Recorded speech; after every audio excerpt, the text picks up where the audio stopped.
Good evening, everyone. Welcome to the Infowars Nightly News. I'm Darrin McBreen. It is Friday, February 1st, 2013. Here's a quick look at what's coming up. Tonight on the Infowars Nightly News, the TSA is prepared to violate our Fourth Amendment on the hallowed grounds of the Super Bowl. Then, over 1,000 Green Berets sign a letter supporting the Second Amendment. All that and more on the Infowars Nightly News.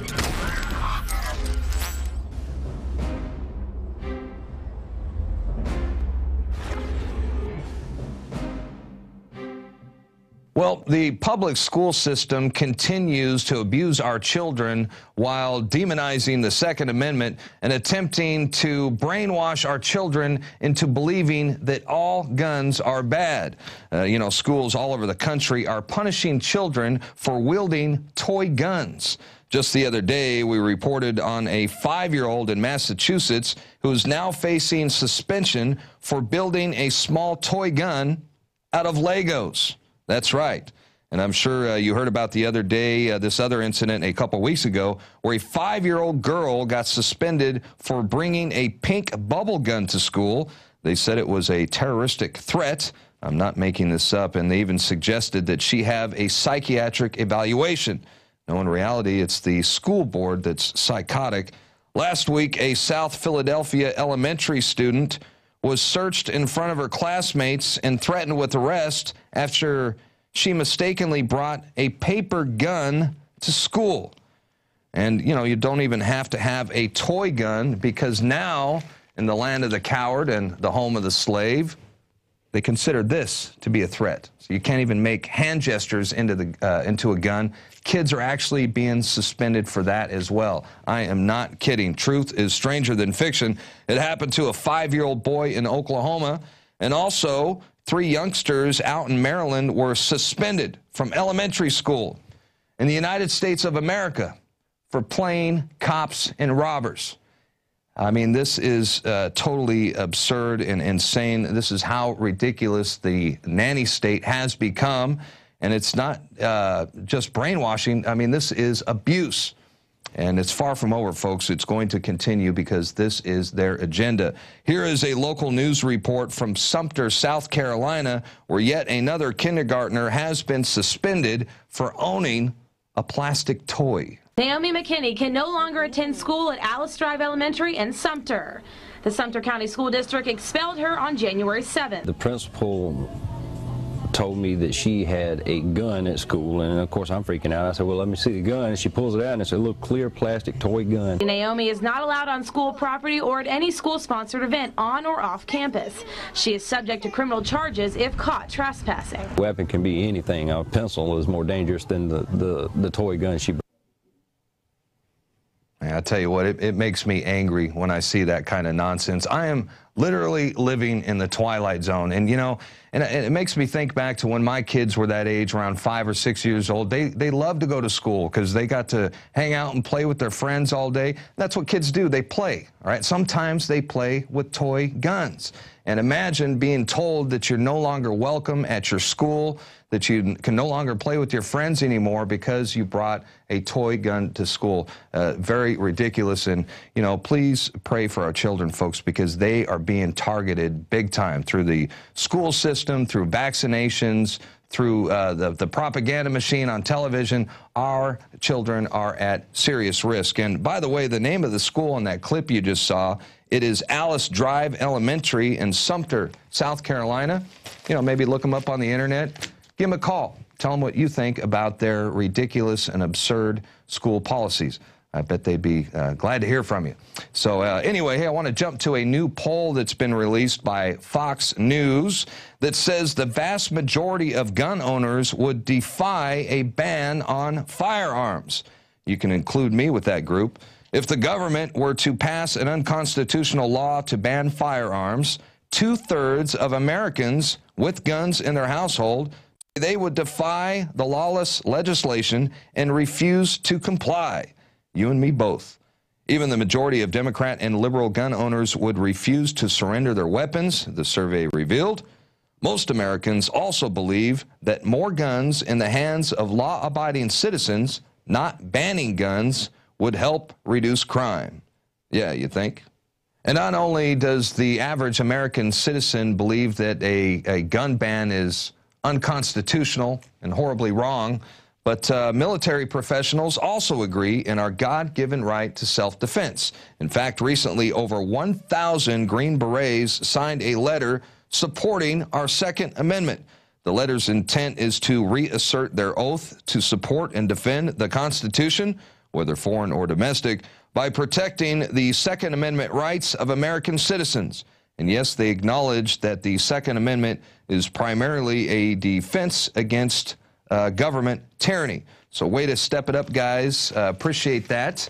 And, you know, don't forget that the Department of Homeland Security, they consider veterans as a serious threat. So chances are that they will eventually be coming after your guns as well. Speaking of veterans, a decorated combat veteran has been arrested and charged with 5 felonies for, get this, possession of empty AR-15 magazines. In the latest attack on the American people, a decorated war hero has been arrested and charged with 5 counts of third-degree criminal possession of a weapon for having, well, empty 30-round AR-15 magazines in his vehicle. You know, this guy was driving through Jefferson County in New York when he was randomly pulled over for a vehicle check, totally unconstitutional. Anyway, they found the empty magazines. They threw his ass in jail, and now he's being charged with all these felonies.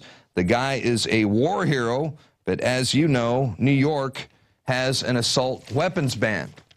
And if this BS continues, you know, eventually if this spreads throughout the rest of the country, if Obama and his treasonous criminals have their way, well, now, we've been reporting the recent escalation in military drills throughout the country. These are military exercises in coordination with local police.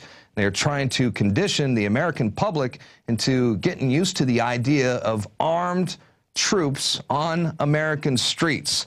And that is a very dangerous concept indeed. Here's David Knight with a full report. Well, within the last week, there have been 2 major drills conducted by the military in U.S. cities with the cooperation and participation of the police.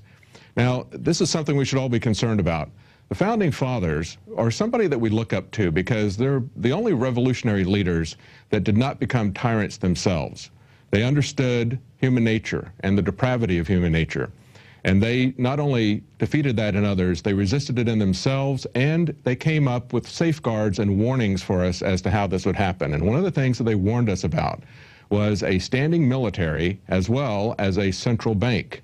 A standing military will eventually, and has throughout history, become a tool of oppression. It has happened in our country in the past, where the military has been used to oppress people, and that's why we have the Posse Comitatus Act. That was to counteract American suppression in the U.S. by the American military. Well, let's take a look at some of these recent drills. January the 28th in Houston. Helicopters and the sound of gunfire created a lot of concern this afternoon in one Houston neighborhood. This happened in southeast Houston around the old Carnegie Vanguard High School. When you see this, you think the worst. She told me don't come home because it sounded like we're in a war zone. Guns shooting and helicopters flying around over the house. And an Army major who was out here wouldn't tell us exactly what kind of training they were doing. HPD was aware of what was going on, but the fire department apparently wasn't. Well, this is the military assault on a school. This was done with helicopters, with guns firing, with troops on the ground. The residents thought a war was breaking out. They didn't know what to think. They were warning family members not to come by. Miami, 4 days earlier, January the 24th, 2013. Still, if you've seen one of these drills, it really is like a scene out of one of those action movies, choppers stalking the sky of downtown Miami. Again, let me tell you what all of this is that we know of. It's a joint military training exercise involving local police, also military, as someone shot some video of some of these choppers, military-style choppers, flying over 395 in downtown. Machine gun firing, I hit the deck. You heard the guy, he says, hey, it's like a movie. I guess it's supposed to be fun. A lot of people didn't think it was fun. A lot of people were very frightened by that because, again, they don't bother to tell people. But again, what's concerning about that is notice that he says that they're training with the police. It's something that we see happening over and over again. Here's another one in Minneapolis, August 28, 2012. If you see military helicopters flying low over Minneapolis, do not be alarmed. They are training in an urban environment. The U.S. Special Operations Command will be conducting these exercises until the beginning of September. Yep, that's the view outside my window.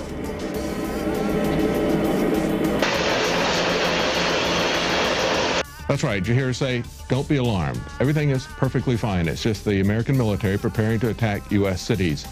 Of course, nothing the government ever does is bizarre or to be questioned, just like we are never to question the TSA. And if we do, we're the ones who are bizarre. Here's another one. St. Louis, July 3rd, 2012. It's a military mission in North St. Louis. Heavily armored vehicles are rolling into town, and while they come in peace, there are all kinds of rumors about why they are here. We have called Army offices in St. Louis, and we've called Army offices in Washington, D.C., trying to get information about why this training is going on here and what it's all about. Well, we haven't heard back from anybody at the Army just yet. When you go out to other countries, when you go out of town, they don't have police officers, they have troops. And I think it kind of scares a lot of people. Cut down on crime? Crime, yeah, cut down on a whole lot of crime. I think it's fantastic because this might slow down some of the crime rate. Notice that the media takes a little bit different tact. It's not don't worry or it's fun, it's like a movie. Here they have two people that say, well, we think it'd be great because it'd be a great way to scare people and get crime down.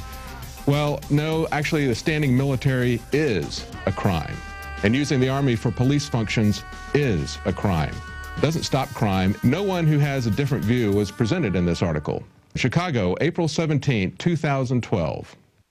A pretty scary scene along the Chicago River turns out to be a military training exercise. Two choppers came zooming right up the Chicago River here, close enough almost for us to touch them. There was nothing routine that folks reported as they witnessed the jarring scene of at least 3 Black Hawk helicopters zooming in and around residential office towers.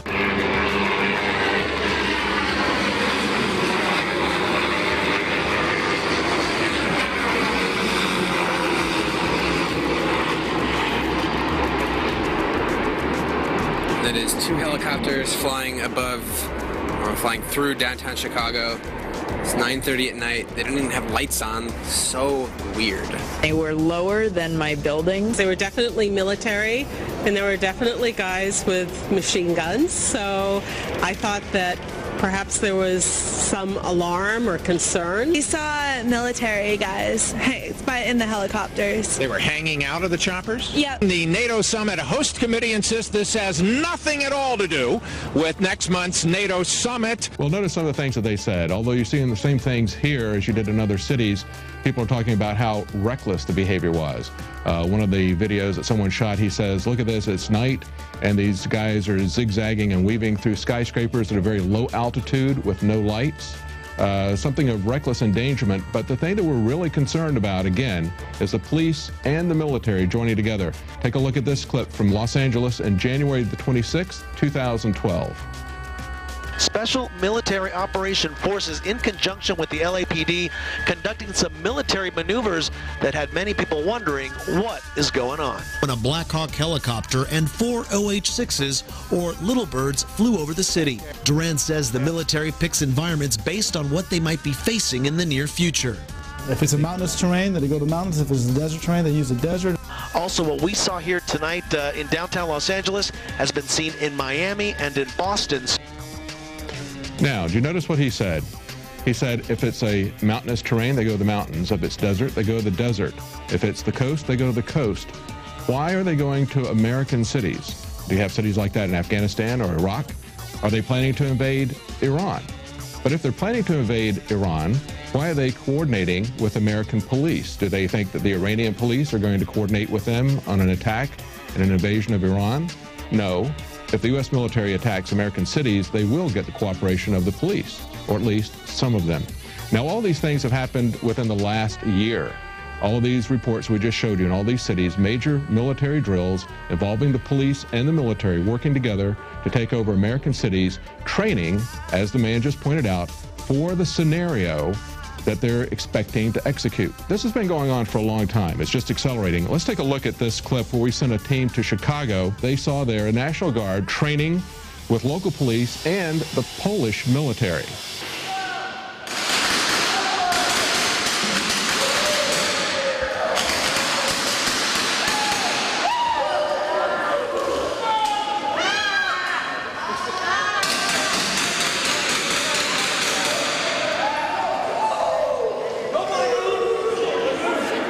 Now, in just a few seconds, you're going to see some Boy Scouts in rubber jumpsuits. That's right, they're pulling the Boy Scouts in on this. Get on the ground on your knees! Everybody on the ground, on the ground! Put your hands on your face! On the ground, on the ground! The Boy Scouts are being trained to be victims. Do not move! Cover your face with your hands! Cover your face with your hands! And in just a few minutes, the Polish military is going to come in full combat gear. That's right. Big More troops will come in. Probably, 60 Boy Scouts down there with their scoutmasters and whoever else wanted to come along. Notice they have them lying face down in the anthrax powder. It's a very real-life situation. Notice that they're Everyone lie laying face down in the anthrax powder. We're going to move you. Hostages, you are expendable. Please put your face directly in the powder. All right. Yeah, all of a sudden the Polish BOA is participating in this exercise, which they didn't mention at all before that. It was just they're here to observe, they're here to observe. Hey, it's BOA. Bureau of Operational Anti-Terrorism is what I think it stands for. So I don't know, this was a hard one to swallow, watching these guys train. Now in Police State 4, the rise of FEMA that we produced in 2010, we have guardsmen training to find weapons caches in Arcadia, Iowa. And we have an interview with a lieutenant colonel with the National Guard there. Held back now, it says in this article, going door to door asking if they can search homes looking for weapons. And they practice raiding the local gun shop. And this is for domestic operations. Lieutenant Colonel, I really appreciate you coming on such short notice, sir.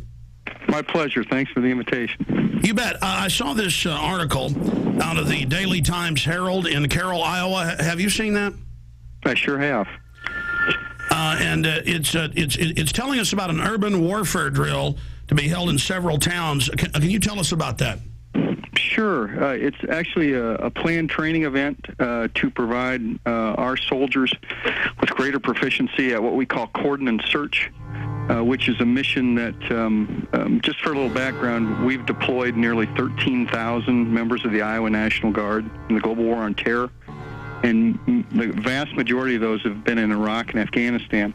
And one of the missions that they perform in Iraq and Afghanistan on multiple occasions is cordon and search, where basically you are trying to get to an area, cordon it off to make sure everything's safe, and then actually search for caches of weapons or other kinds of contraband which could harm American forces and other. Like Fallujah, what we saw in Fallujah. Mm-hmm. Correct. Exactly. So because of where we're located in Iowa, there are no active duty bases in Iowa. So we kind of have to create our own urban training environments. So the plan on this particular training event was to actually use a small town of about 450 people. The town has actually kind of adopted the unit, which is called Company A, 1st Battalion, 168th Infantry, and they were more than willing to participate in the exercise. Well, we showed you Boy Scouts being trained to be victims. They're also training them to be aggressors. In a New York Times article in 2009, it says, Scouts to train to fight terrorists and more. Oh, what would that more be? The person who is helping them is A.J. Lowenthal, a sheriff's deputy. He says this is about being a true-blooded American guy and girl. Now, they also had them not only be aggressive with SWAT team raids, they also conducted a marijuana raid. And at one point, the guy says, put him on his face and put a knee in his back. I guarantee he'll shut up. Well, that's the kind of training they're giving the Boy Scouts, not helping little ladies cross the street anymore. Just put them on their face and put a knee in their back to make them shut up. Well, we got another clip here from Police State 2000. Now, in this one, Alex interviews a police chief from San Antonio. He had to kick out Delta Force for trying to bribe city officials in order to conduct training exercises there. As far as we know, this is the first time that local law enforcement, local police leadership has actively stood up against Bill Clinton's new military. What were your major reservations in asking the mayor to tell them that y'all didn't want them to train here and to cease training here? Well, a lot of things happened. First of all, the organization came into the city and never really approached the city as a whole. We've gotten together with the mayor and said we need to speak to all these different departments and request some assistance. Various groups and individuals came into the city and approached different people at different levels. The police department was contacted, the city manager's office was contacted about using city facilities, various business owners were contacted through the economic development department, the fire department was contacted by different individuals, and so there was never any coordinated approach to the city of San Antonio. When we found out of that, we had some reservations, but we were willing at least to listen. But then we started finding out that discussions were happening at other different levels, and there was no communication, no coordination between that. Well, then, when we said no, then some elected officials were contacted to bring pressure to bear. And then offers were made to give money, cash money, to elected officials' charities if they could get us to change our minds. I mean, you know, as one of my deputy chiefs said, in some circles that's called bribery. Well, we have a long history of the military and the police working together in this country, training for martial law. And Alex has pointed that out for a long time in his documentaries and on the air.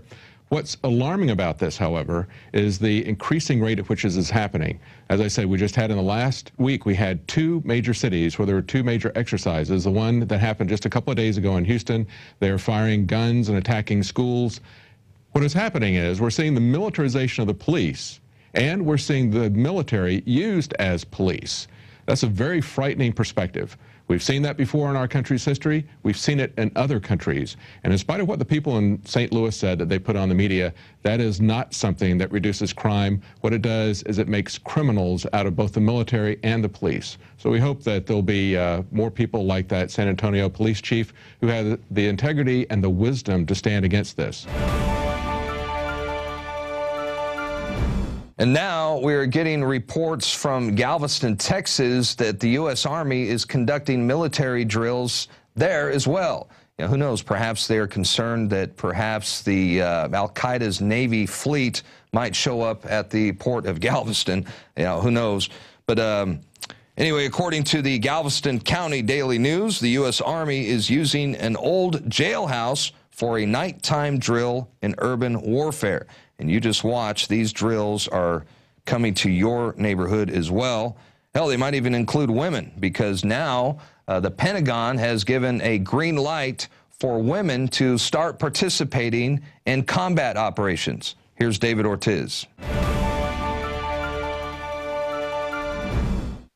The image of a woman fighting in frontline combat is rarely seen. That soon may change, however, thanks to a recent decision by U.S. Pentagon officials to allow women to fight in frontline combat. While some are heralding this decision as a victory for gender equality, others are claiming this is a victory for political correctness. Currently, about 14% of the U.S. military consist of women, but few fight in war. Do you guys think women should be allowed to fight in frontline combat? Well, you know, I can probably speak out of both sides of my mouth on that one. For equality for women, I think it's a good deal, and you know, they've made such great strides. And on the other hand, I kind of worry about the guys trying to take care of the women in combat. So it's a tough decision, but I think it's the right one. How about you? One-word answer: absolutely. Why? Equality. Women are the same as men. Yeah, they bear babies, but I consider them my equal. And they should be doing the same things I'm doing and the same opportunities that I have. I think women should be allowed to do whatever they feel deep in their souls is their journey, is their consciousness, whatever it tells them they can do. I think if they're physically fit and they pass the same rigorous tests that the male combat soldiers do, and if they apply for it and they're not forced to, I think that would be okay. I wouldn't want them to personally, but it's their choice. Well, you say you wouldn't want them to personally. Why? I think women getting all shot up and maimed and dismembered has a different connotation to it than when men do. men are warriors forever, and back to the beginning of history, men have always fought and died. And I know women do fight sometimes by flying helicopters and combat jets and so forth, but out in the trenches, I don't know. I think that's more of a man's thing. I'm going to go with no. First of all, I have 3 daughters, and I know I wouldn't want my daughters to be fighting in frontline combat, and my fear would be that they would be not as strong, not as fast. They'd certainly be smart. I'm not worried about smart. I'm not worried about having intelligence or understanding the situation. I'm just worried about physical, just plain old straight physical strength in a combat situation. So that would be my concern. I don't really think it's great for anyone to fight in combat, but if they're going to have people out there, then it doesn't bother me to have women up there as much as men. Various European countries, as well as Australia, Canada, and Israel, allow females to fight in frontline combat. However, for the exception of Israel, few of those countries are ever at war. In the case of Israel, only about 3% of frontline soldiers are women. An Israeli military study that came out in the early 2000s showed that female soldiers tested extremely well in weaponry proficiency. However, they lagged behind significantly male soldiers in many other physical tests. As a result, they endangered many missions. Are you concerned that women can be sexually assaulted if captured by the enemy? Oh, yes. Just as the potential for sexual violence with their colleagues. If you say one, you have to say the other. If you think, your colleagues are going to be a problem, then definitely your enemies are going to be a problem. But that's still not reason for you to prevent women, in your opinion, from fighting in front. I think it's their choice. Absolutely. They'd probably have even a worse fate in store for them than any of our regular male soldiers. Reporting for Infowars Nightly News, I'm David Ortiz.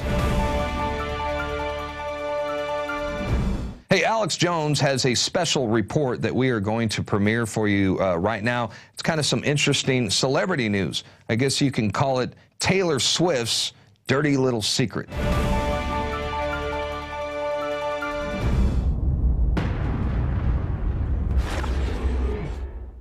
Many of these individuals who have been aspartame reactors have tested themselves 5, 10, 20 times, every time getting the same response, and then they realized that this was a legitimate cause and effect relationship. Oh, hey guys, it's Taylor. I wanted to share some news with you because we're actually going to be making it official with one of the great loves of my life. Well, this might be the largest health hazard ever to hit the food industry. We've got numerous health officials, tons of independent studies have warned us of the very serious and documented side effects of aspartame. Oh, hey guys, it's Taylor. Hey guys, we're actually going to be making it official with one of the great loves of my life. Loves of my life. Diet Coke. Pop star Taylor Swift is the latest in a long line of celebrities peddling death upon the people of the United States and the world. She's saying the love of her life is Diet Coke. Diet Coke, of course, has aspartame in it, which is in tens of thousands of products now, but actually in 1981, when it got approved, was first in Coke. You remember the songs, Coke is it, Coke is it. It was the greatest thing ever. Of course, they didn't tell you that 3 separate times in the decade before, Searle, a division of Monsanto, had tried to get the toxic additive approved because in all the previous studies it had killed the lab animals when it was mixed in with their food. But globalist hatchet man Donald Rumsfeld was able to get the FDA to approve it when previous administrations had failed. The aspartame molecule breaks down, once it gets into the stomach, into wood alcohol and, of course, good old formaldehyde. And look how good formaldehyde is for corpses. Now, the problem with aspartame is it's a cumulative poison, so it doesn't kill you right away. And that's why these companies like Coke are able to get away with this. They know it's causing brain tumors. They know it's causing macular degeneration. They know it's been linked over and over again to all these problems. It's also important to note that aspartame was discovered by a Pentagon study back in the 1960s where they were trying to produce genetically engineered E. coli bacteria that could actually eat toxic waste and process it. And we believe from our research, aspartame is actually the first genetically modified bacteria producing a so-called food product in history. It is a very old genetically modified organism. And so everyone drinking Diet Coke, everyone chewing different even sugar gums that have it added to it, the thousands of products out there, you are eating the feces of a genetically modified bacteria. So in essence, Taylor Swift is telling us she loves genetically modified bacteria poop. I wanted to share some news with you because we're actually going to be making it official with one of the great loves of my life, Diet Coke. But they are able to continue to put this in their products and thousands of other products because the general public is still ignorant to a great extent because the mainstream media refuses to report on this, and they have nice, attractive, friendly young ladies like Taylor Swift out there pitching this deadly additive. And that's why we're cutting this video, so that fans of Taylor Swift who are going to run out and buy Diet Coke now because of her understand the real dangers. And so Taylor Swift has a chance to go public and say, look, you can have the money back. I don't want to be any part of pushing this deadly chemical. So I want to be clear. The fact that aspartame is absolutely deadly is Coke's dirty little secret, and the thousands of other companies that put it in their products and push it on the public. We hope that Taylor Swift isn't aware of this and that this isn't her dirty little secret. But undoubtedly, she's going to end up seeing this video. Friends, family, people that know her, make sure she sees it. Taylor, no amount of money in the world is worth hurting people. We understand Donald Rumsfeld and the eugenicists love spiking our food and water supply with deadly chemicals to reduce our fertility and lower population. But you, I know, don't want to be involved in this, and no amount of money is worth your soul. Diet Coke, one of the great loves of my life. Do you think that aspartame should be on the market today? No. Why not? Because it hasn't been demonstrated to be safe. The FDA looked at the research and in 1975 put aspartame's approval on hold. It set up an independent panel of doctors to study aspartame. In 1980, that public board of inquiry unanimously ruled aspartame should not go on the market. The nuclear industry has tried 3 times in the last decade, and the Wall Street Journal is reporting they're finally very close to getting this done, to take the nuclear waste from their plants and have it mixed in with metal parts implanted in your body, in furniture, and even in utensils, knives, forks, and spoons that you use. This is incredible. If you go back to the 1950s, they had all of the sodium fluoride and its derivatives piling up from aluminum manufacturing and also from the mining of phosphate for fertilizer. And instead of storing the toxic waste, they made it a product and got government to mandate it being added to the water supply. It just so happens to lower IQ and increase bone cancer massively, and also has been connected to calcifying the pineal gland, which is associated with spiritual experiences and higher intelligence and higher brain waves. But regardless, they've been putting that in the water since the 1950s, and now they're saying, hey, the suckers will take this. How about uranium? How about plutonium? How about dozens and dozens of other deadly isotopes? It's kind of like the communist Chinese 3 or 4 years ago executed company executives that knowingly put plastic in the baby formula, melamine. Over here, the FDA just came out and said, don't worry about it in the formula. It's not bad for you. Doesn't matter if it's been absolutely connected to organ failure and kidney failure. Hey, it's good for you. Plastic in the milk's good for you. And aspartame's good for you. Hell, folks, go get antifreeze. Give it to your dog and cat. I mean, it's going to kill them, but if I just say it's trendy and liberal, it's cool. I'm just going to do what the government tells me and wave a magic wand over this juicy fruit and double mint. Regular sugar gum that for the last 5 years, because I used to chew it before they added aspartame to it, Well, I'll just wave this magic wand over it, and now it's totally safe to chew. But let me be serious with you, ladies and gentlemen. The truth is, they know the public's resisting them adding this chemical to our food, not just to candies and chewable gums. And that's why they're now putting it in sugar gum. The truth is, it's a magic wand of death where the global eugenicists add this stuff to our entire food chain to dumb us down, reduce our fertility, and reduce our life expectancy. That's the real magic wand that we're talking about here. That's why the White House science czar wrote Eco-Science in the 70s, where he talked about spiking our water with things like fluoride to reduce our fertility.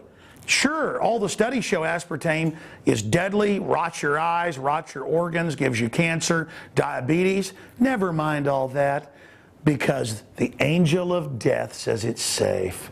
You just wave the magic wand, and then you die, and everything's okay. This is a life and death situation. There is no magic wand that you can wave and make these deadly chemicals and additives safe for you and your family. And forget making it safe. These things are deadly. And all of them have been authorized by our government and other governments because they're what they call soft kill, slow kill. This is a tool of social control. We are being manipulated, as Bertrand Russell wrote more than 60 years ago, by additives in the food and water supply to make us sheepish or like mutton. This is a program of control against our population. And I just covered 3 things that are deadly. There are hundreds and hundreds and hundreds on record. We've covered melamine briefly, aspartame, and fluoride. But there is a light at the end of the tunnel. PepsiCo is under massive heat right now from its shareholders over, as crazy as it sounds, it turned out to be true, using fetal tissue out of China as a flavor enhancer in their products. And a teenager out of Mississippi just spent the last year getting more than 200,000 signatures to get them to remove a toxic chemical from Gatorade and several other fruit juice tasting products. Bromine, which has been directly connected to all sorts of cancer and other health problems as well as mental problems, is now going to be removed out of not just Gatorade, but several of PepsiCo's other products. So the good news is, when you get involved and you speak up and you say no, these monsters will back off. We are under full-out assault, and the globalists are turning up the ambient sound. 50 years ago, it was on 1. Now it's up to 3, 4, 5, 6, 7, as they see how much we'll take, how much we'll put up with. What will it take for us to wake up and notice we're being poisoned? They're getting ready to go all the way up to 10, ladies and gentlemen. It's time to wake up. This is the biggest secret, how they're poisoning our food and water. Please get this video out to everyone you know. Alex Jones signing off for Infowars.com, PrisonPlanet.tv, and Infowars Nightly News. If you're watching this transmission, remember, you are the resistance. Wow, a lot of information and food for thought, and I never would have imagined Taylor Swift to be sponsored by bacteria poop. So, hey, and more distracting news. You've probably heard by now that Beyonce will be performing this Sunday during the Super Bowl. And, you know, who knows what kind of performance. I mean, she's got to have some kind of Illuminati, Satan ritual going on there, but we'll be waiting to see that. But also performing at the Super Bowl this weekend will be the children of Sandy Hook Elementary School. More conditioning of the public to give up their firearms. And those of you attending the show live can expect a good grope down by the TSA before entering the stadium, as the Department of Homeland Security naturally wants the TSA there to further condition the public to, you know, be subjected to unlawful searches and invasive pat-downs. And what will everybody be talking about Monday after the big game? Well, no doubt the big question on everyone's mind is going to be, was Beyonce lip-syncing during the performance? Because inquiring minds will want to know. Hey, that's going to do it for the first half of our broadcast. The Infowars Nightly News will be right back. And when we return, I will be joined by Pastor Steven Anderson. You know the guy. He's the one that put up all those YouTube videos where he challenges the unconstitutional checkpoints, and he does a damn good job at it as well. So also he is featured in a new hard-hitting documentary that challenges the modern-day Christian evangelical belief that Christians are going to suddenly disappear in the pre-tribulation rapture. So that is coming up. You don't want to miss it. Pastor Steven Anderson when we return right after this. If you are receiving this transmission, you are the resistance. Fellow freedom lovers, Alex Jones here with the biggest contest announcement we've ever made. This is so incredibly exciting. We are launching Operation Paul Revere. What did Paul Revere do? He rode through the countryside in New England saying, to arms, the redcoats are coming. Oneth by land, twoeth by sea. And all that evil men and tyrants need to flourish is that good men and women do nothing. Let me officially announce Operation Paul Revere, a $100,000 cash first place winner to be judged by yours truly, Alex Jones. The film can be 3 minutes. It can be up to 2 hours. It can be fiction, nonfiction, documentary, drama. It's got to promote liberty and freedom and expose tyranny and oppression. And it's not just people in the U.S. that can enter. It's folks worldwide. The rules, the details are at Infowars.com/contest. You have to read the rules and officially sign up for this because it's a $100,000 prize, first place, $10,000 second place, $5,000 third place. But just as I did last year with the reporter contest, we are going to crowdsource from the pool of incredible talent out there and hire several official crews to be directors and writers and camera people in Infowars.com produced major films and documentaries that will be put in movie theaters and on cable. And I've got all the connections to get it done. Together, we're going to really give the New World Order hell. This is extremely exciting. I've made over 20 films. One of them alone has reached more than 40 million people on YouTube and Google Video. The Obama Deception, Endgame, Fall of the Republic, Road to Tyranny. Films are the most effective thing I do, but they're very time-consuming.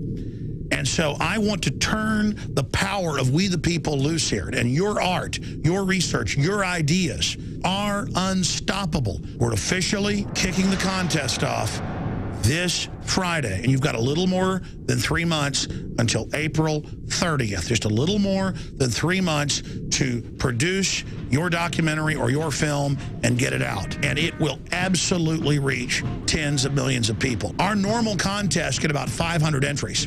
That's what $10,000 prize is. This is 10 times that. $100,000 for first place. That's one of the biggest contests out there. In fact, it's the biggest next to Doritos that has $100,000. This is huge, ladies and gentlemen. $115,000 in cash prizes and a shot to have your film produced and financed by Infowars.com. Edit it, upload it to YouTube and one other alternate public video site, and send your entry to Paul Revere at Infowars.com. The animating contest of liberty that Thomas Jefferson talked about is happening right now. The modern battlefield is in the mind more than ever. We use truth. The globalists use lies and deception. The corruption and oppression and high-tech police state is in our face. But the controllers are scared. They intended to use the internet to dominate and control humanity and surveil us. But we've turned their system against them. This is a historic crossroads that we have reached. And I ask you to ride in the year 2013, just as one of the founders of this republic did back in 1775. I'm calling you to arms in the InfoWar because the pen and the video camera is mightier than the sword. Let's go in there and rescue humanity and awaken them and set brush fires in the minds of men and women everywhere. Be part of this contest. You've got 3 months. Put your hat in the ring. Be part of the solution to the corruption and oppression. Be part of the resistance to tyranny. We're looking for the Paul Reveres that will drive a stake through the New World Order's wicked heart.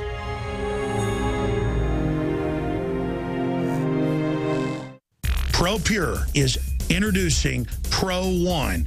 All of your filtration in one system, portable, on the go. This is the Pro 1 by ProPure. You wanted it, you got it. No more do you have 2 or 3 filters to just reduce sodium fluoride. You have a system that cuts out the sodium fluoride and up to 95% of hydrofluorosilicic acid. Advanced manufacturing technology combines silver-impregnated white ceramic with new Aquamedics advanced media for removal of fluoride and other heavy metals, all in one filter element.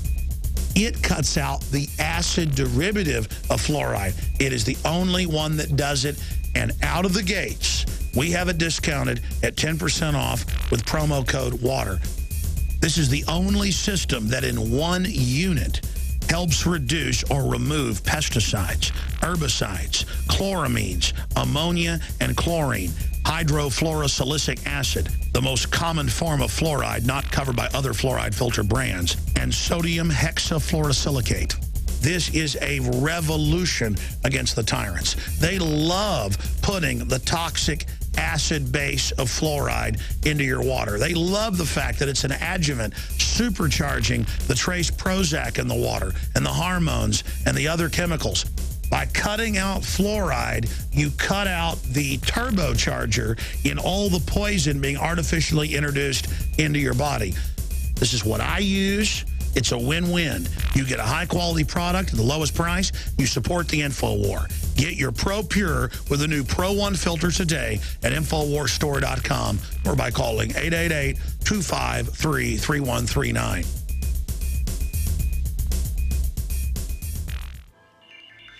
Alex Jones here with a message that could revolutionize health in this country. Going back about 1.5 years ago, I began to learn about the incredible health effects of longevity products. Aaron Dykes lost 92 pounds. We're going to show you some before and afters. Aaron, break down what happened, your story. I've worked really hard with diet and exercise to try to lose weight, but I just didn't get the results. It just didn't happen. Then I saw what you were doing with InfoWarsTeam.com. I wasn't even trying to lose weight, but I got it because I wanted to feel better energy. I wanted that nutrition. Didn't even understand how that could kickstart my own weight loss goals, but the products did that for me. I found myself suddenly losing weight, more energetic, wanting to exercise, wanting to eat the right foods. And they don't even advertise it as weight loss. I want to challenge our radio listeners to go to InfoWarsTeam.com. Sign up as a distributor and get wholesale pricing discounts at InfoWarsTeam.com.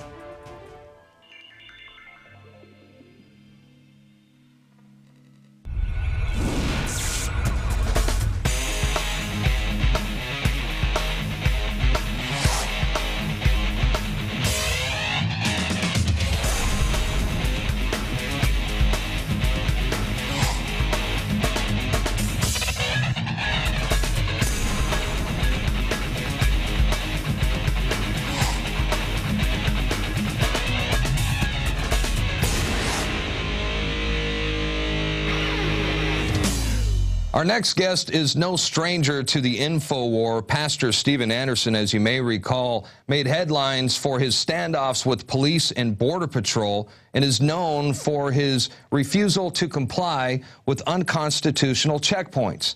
He's a stand-up guy, and he stands up for his rights.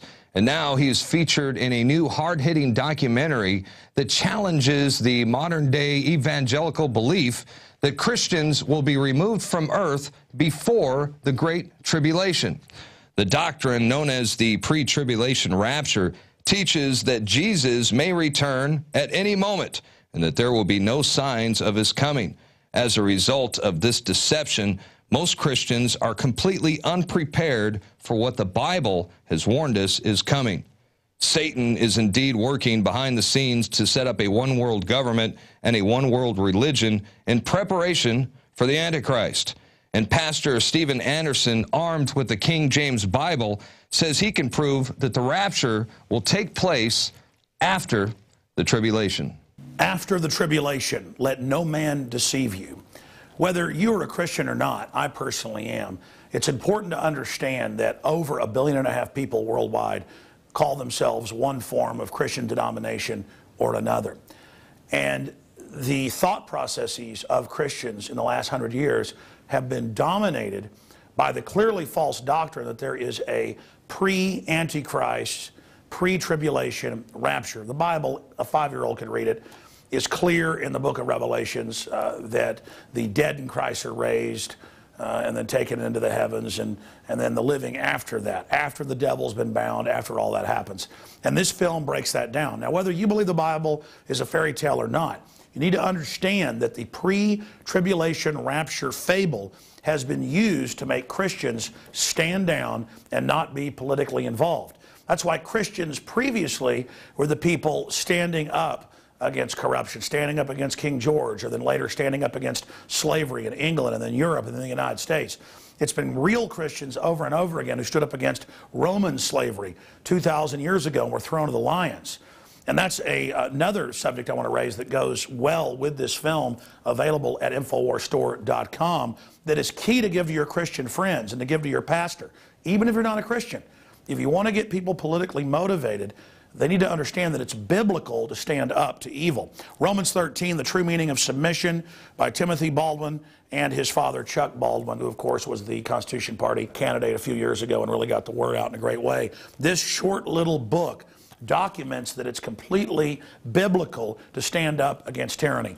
Both the book and the film are available out of the gates, discounted at InfoWarsStore.com, so you support both of these ministries, and you also support Infowars.com and our news gathering operation. So visit Infowars Store or InfoWarsShop.com, and you can order the film and the book today to wake up your Christian friends and family. And for others that want to know why Christians, mainline Christians, are always saying we should submit to tyranny, we should give up our guns, we should go to the FEMA camp, why are the Christians of today completely the opposite of Christians in ancient Rome or the Christians that founded this country? It's because they're following the doctrine of the Rockefeller Foundation and others. And it's all exposed in this new film and in the book, Romans 13. All available at InfoWarsStore.com or InfoWarsShop.com, or by calling toll-free 888-253-3139. I hope you get it and share it with everyone. And as always, thank you for your support.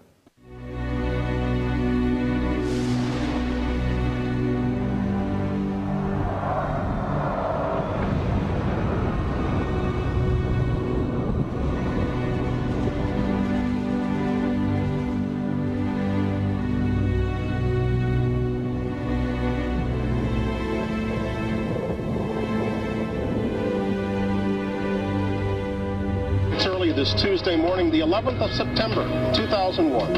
Al, it is such a pretty morning, isn't it? Perfect fall morning. On September 11th, 2001, the world changed. The land of the free has now become the land of the enslaved.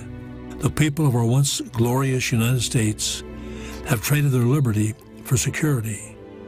But has it all happened by design? December 7th, 1941, a date which will live in infamy.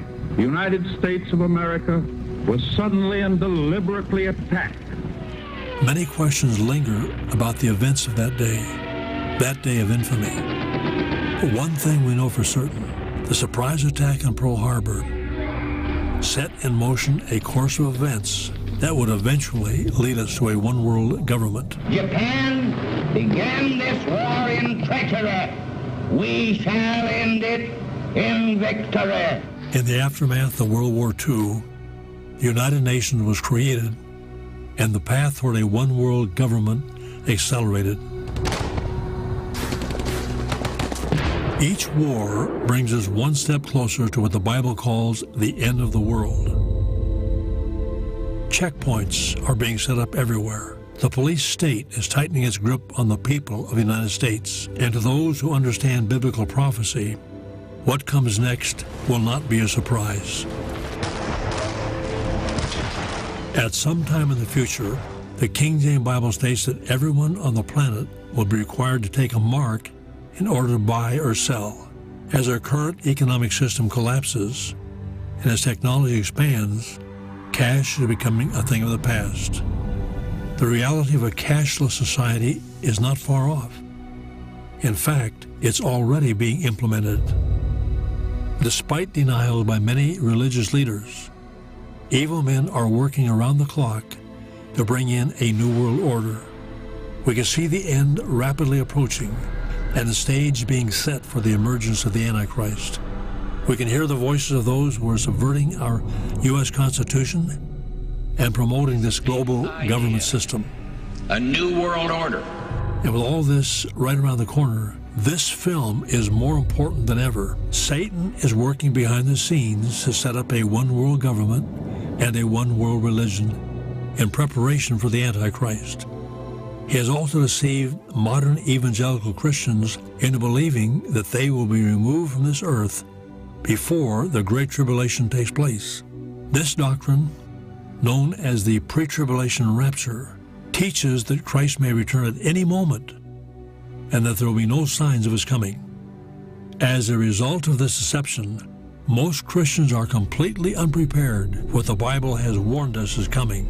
Although the scriptures clearly state in Matthew 24 and elsewhere that the rapture will take place after the tribulation, big-name preachers, Bible colleges, and popular films such as Left Behind have taught the masses to expect that the rapture may occur at any moment.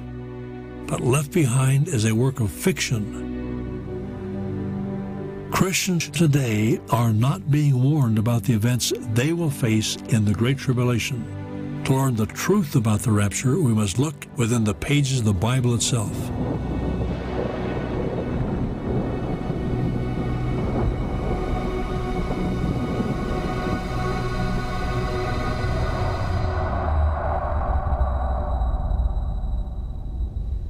And that was the trailer for After the Tribulation. The DVD is available now at InfoWarsShop.com. And with us now in studio is Pastor Steven Anderson, who is prominently featured throughout the film. Pastor Anderson, it's good to have you with us today. Yeah, it's great to be here, Darren. Thanks for having me. Tell us more about the film. Give us like a brief synopsis of it, and then also how you got involved in making it.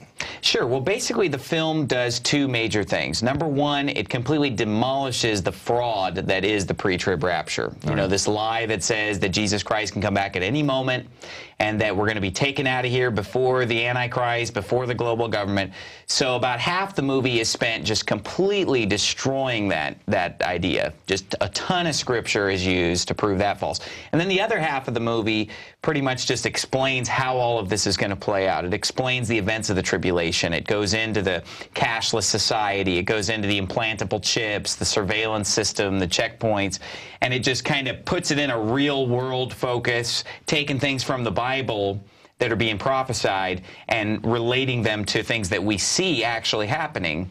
And, you know, we don't know when this is going to happen. This could happen 100 years from now. But I think that based on the technology and the trends, this could very likely happen in our lifetime or in the very near future. Well, I would imagine that this film is creating some waves within the Christian community because, you know, most every Christian I know, they believe in the pre-tribulation rapture fairy tale, if you will. It's not biblical. It's a total fraud. I think this film does a great job in exposing all that. But what kind of feedback or what kind of response have you gotten so far from the Christian community? Well, here's the feedback I'm getting. From the people in the pew, from Joe church member, they love it. Yeah. And pretty much 99% of them are watching it and instantly believing it because the scriptures are so clear.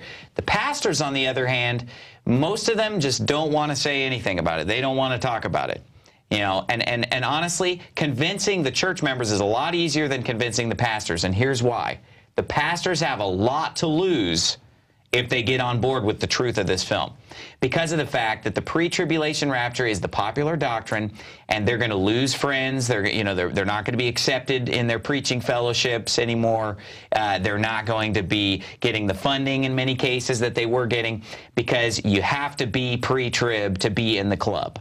And I'll tell you, it's that way by design. There's a satanic plan, you know, to put out this lie of the pre-tribulation rapture so that Christians will be totally caught off guard. Well, that's what I'm thinking, because this mostly is accepted by the mega churches, if you will, as a way to fill seats in the church house, to sell their books and to sell their DVDs and that sort of thing. So you think that there's more of a demonic type of deception going on here, that this is a way to help pave the way for the Antichrist. Absolutely, because the Antichrist, the Bible's clear, the Antichrist is claiming to be God. He's claiming to be the second coming of Jesus Christ. So what better way to deceive than to get everybody believing that Jesus Christ is going to return at any moment, which is what they teach. They say Christ could come today. Well, this doctrine that says Jesus can come back at any moment, when in reality, we know from the Bible that first there's an imposter coming, the Antichrist. Well, who's the Antichrist claiming to be? Jesus. Who are they saying is coming at any moment? Jesus. Okay, how are we going to recognize the Antichrist when he comes? I mean, how are we going to recognize that he's here? Well, the Antichrist is going to be a man who is going to be put in power of a one-world government, and he's going to be worshipped by all religions. He's going to basically be the head of a one-world religion. The Jews are going to say this is the Messiah. That, you know, apostate Christianity is going to say, hey, this is the second coming of Christ. The Muslims today are looking for a messianic figure, the Imam Mahdi. You know, when you see a guy who's embraced by all religions, he's bringing all religions together, he's bringing all nations together and uniting them and bringing peace at the expense of the truths of the Bible, that's who the Antichrist is. Now, when Jesus Christ comes back, he's going to rule all nations with a rod of iron. And, you know, when Jesus Christ was on this earth the first time, he caused division amongst the people. Everywhere he went, he caused division. Okay. So when you see a guy that says, hey, Christianity, Islam, Hinduism, all you need to unite, that is not the message of the Bible. Jesus said, I'm the way, the truth, and the life. No man cometh unto the Father but by me. Christianity is a religion that says there's one way to heaven, and that's through Jesus. And right now, we're already seeing the trends towards a cashless society and a one-world government. Much of the prophecies of the Bible are being fulfilled. You know, the technology is in place where the Mark of the Beast system is being developed, and it's being developed by our leaders, folks, not the Muslims. Right. And you'd think if anyone would be awake right now, it would be the Christian community, but sadly, they're asleep at the wheel. You know, exactly why is that? Right. Yeah. And you know, it's interesting that you use the word awake, because that's exactly the word that the Bible uses. Because you see, in the Bible, when he uses the term thief in the night, and you know, we hear that term a lot. Those who believe in a pre-trib say, you know, Jesus coming as a thief in the night, folks. He could come today. But they fail to read the next verse, because right after he talks about Jesus coming as a thief in the night in 1 Thessalonians 5, he says in verse 4, but ye, brethren, are not in darkness, that that day should overtake you as a thief. Ye are all the children of the light and the children of the day. We are not of the night nor of darkness. Therefore, let us not sleep as do others, but let us watch and be sober. So the Bible says that Jesus Christ coming will be as a thief in the night to those who are asleep, to those who don't know what the Bible says. They're in darkness. They don't have this knowledge. But God is telling us we don't have to be in darkness. We've got the Bible. We've got all the information right in front of us. We're not going to be surprised when this happens. Why would it come upon us as a thief in the night when the Bible has already told us everything that's going to happen step by step? We're not going to be shocked. But the world at large that doesn't know the Bible, Christians who've been deceived by a pre-trib rapture, when it doesn't materialize, they're going to be confused because they're in darkness as to the real events that are coming. And so those who are awake, according to this scripture, are the ones who understand and know the order of events that's coming. Those that are asleep are people who aren't paying attention because they think, oh, there's nothing to watch for. People just think that they're going to be living their lives and one day they're going to disappear. Well, you know, not much to watch for there. And one way they're manipulated is through books and television and movies. In fact, we're going to take a look at a clip from the documentary right now. I thought this was really interesting. This is how the majority of modern-day Christians are exposed to the pre-tribulation rapture. Let's take a look. Fictionalizations about the imminent rapture also reached the 70s generation through the films of Don Thompson. Suddenly and without warning, literally thousands, perhaps millions of people just disappeared. A few eyewitness accounts of these disappearances have not been clear, but one thing is certainly sure. Millions who were living on this earth last night are not here this morning. Thompson's trilogy of thrillers played a significant role in indoctrinating a new generation of teens. Since its premiere, more than 300 million have seen A Thief in the Night. In 1995, Tim Dalehouse published Tim LaHaye's and Jerry Jenkins' apocalyptic novel, Left Behind. And this is a fictional series that depicts everybody disappearing and nobody knows where they are. Cars are crashing into each other, airplanes are crashing because the pilot's gone. And this dramatic presentation of the pre-tribulation rapture has become a part of the American culture, and people just accept it to be true. And it's a stupid movie.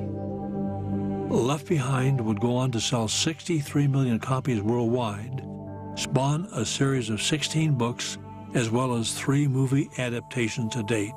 But Left Behind is a work of fiction. To learn the truth about the rapture, we must look within the pages of the Bible itself. And that was a scene from After the Tribulation. We're here with Pastor Steven Anderson, who's our guest today. Break down the tribulation doctrine for us. Tell us what it's all about. Well, here's what it's all about. Those who believe in a pre-tribulation rapture, they believe that Jesus Christ can come at any moment. Gotcha. Well, you ask them, where is that found in the Bible? Show me that in the Bible, because it's something that they just take for granted.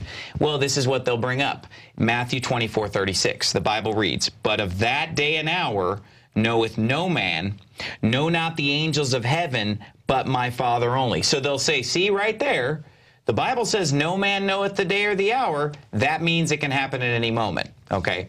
But what they fail to recognize, that in the exact same chapter, Matthew 24, if you go back up to verse 29, it says, immediately after the tribulation of those days shall the sun be darkened, and the moon shall not give her light, and the stars shall fall from heaven, and the powers of the heavens shall be shaken. And then shall appear the sign of the Son of Man in heaven. And then shall all the tribes of the earth mourn, and they shall see the Son of Man coming in the clouds of heaven with power and great glory. And he shall send his angels with a great sound of a trumpet, and they shall gather together his elect from the 4 winds, from one end of heaven to the other.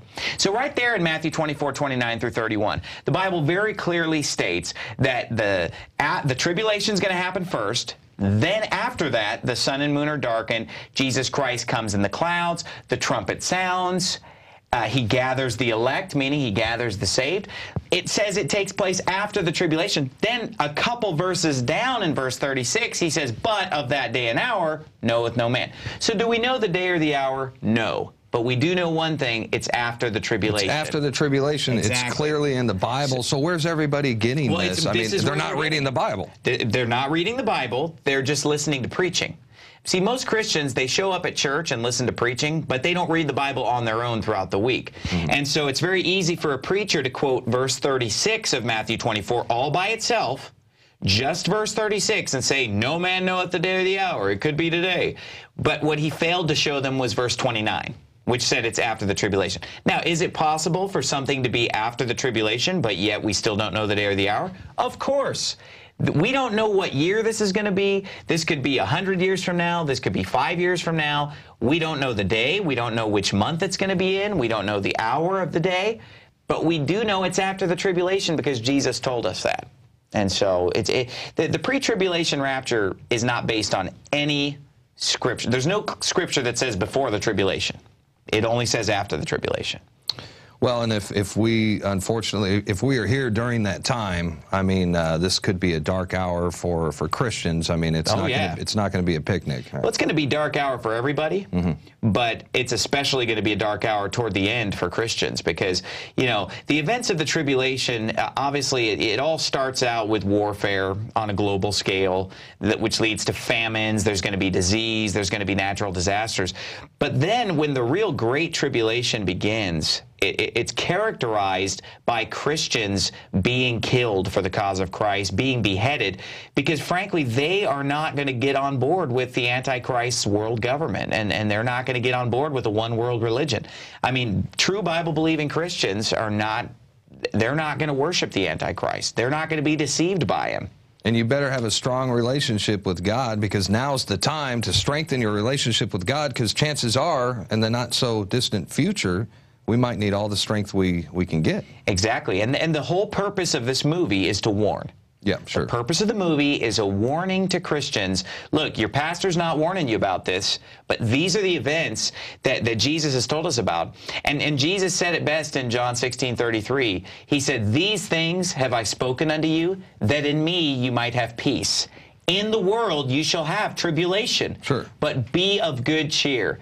I've overcome the world. And I was just going to say, tell us the good news. I mean, for us believers, because there is a light at the end of the tunnel. Absolutely. And so this isn't just an all doom and gloom message, but Jesus clearly said, be thou faithful unto death, and I'll give thee a crown of life. Look, the Christian life is about suffering.